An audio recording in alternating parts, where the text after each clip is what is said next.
Hi friends, here our concept is how to write and execute a shell script.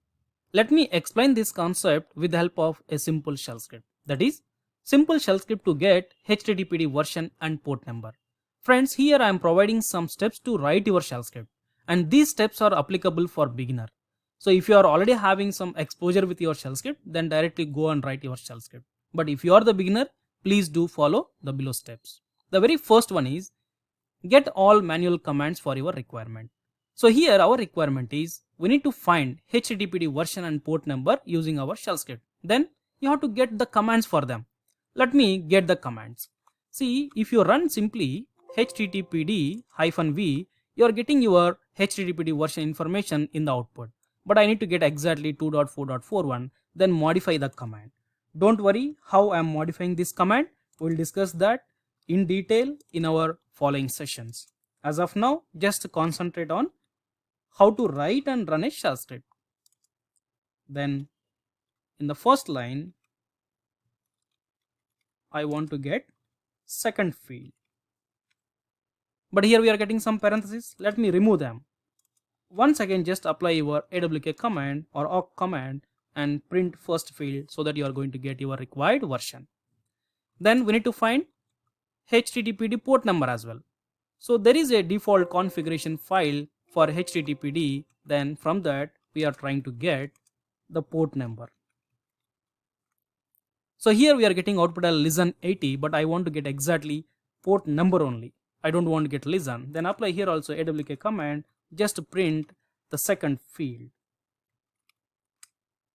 That's it. Now first copy these two commands. So I am copying and pasting somewhere. This is the first command and second command. So by this we got our commands for our requirement. Then now start writing your shell script. So while writing your shell script, first thing is you have to open a text file with extension as .sh. And here .sh is not mandatory. We are providing that extension just to know that that is a shell script. Now let me open some text file with extension as .sh. So I am writing a shell script name as httpd version and then port.sh. Just now we opened our text file. Then second thing, you have to write the very first line as shebang or interpreter. Nothing but what is the shell you are using to execute your shell script. See, generally in interviews, if they ask a question like what is a shebang, then most of the people will say that shebang is nothing but bin bash. Don't say like that.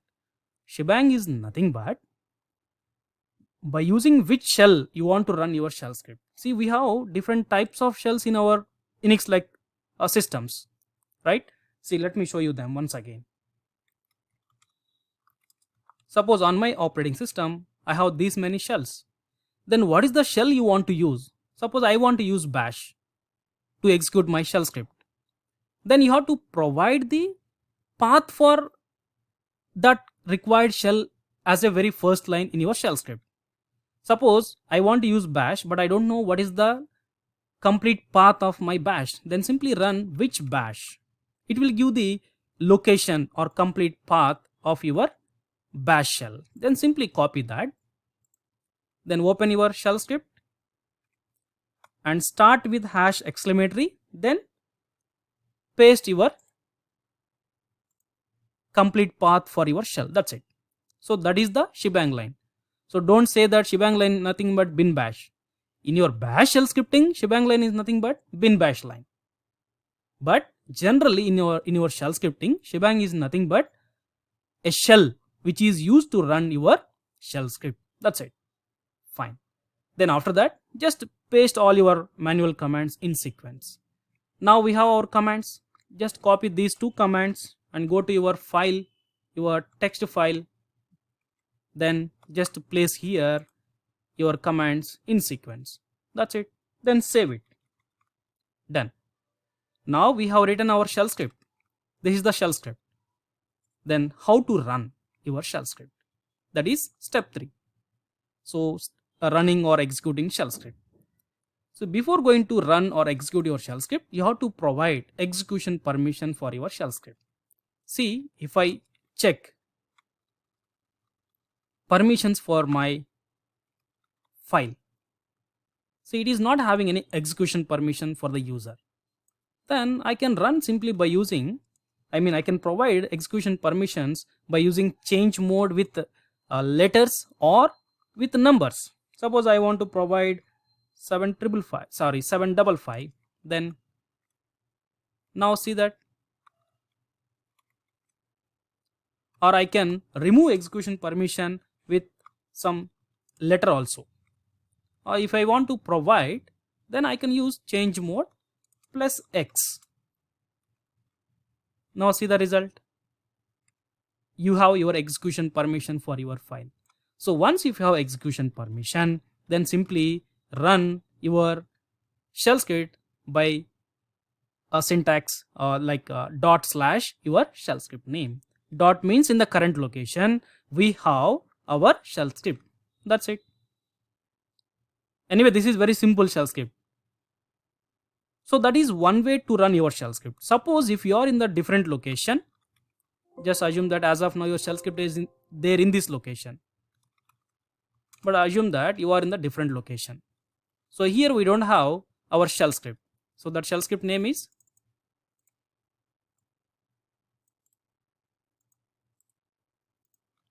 but if I run that, it will say that there is no such file or directory. So if you are in the different location and your shell script is there in another location, then if you want to run your shell script, then you have to provide complete path for your shell script. That's it.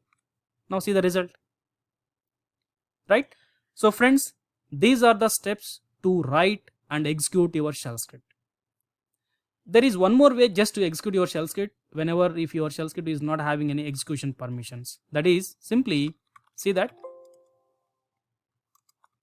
So as of now we don't have any execution permissions for our shell script, but still you can run simply by sh or by providing sh your shell script name. That's it, right? Not only sh, you can also use bash, bash,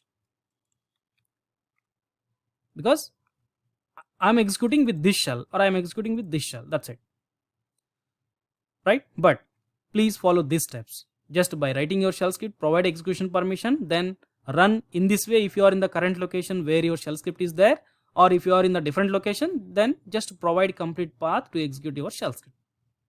That's it. Thank you.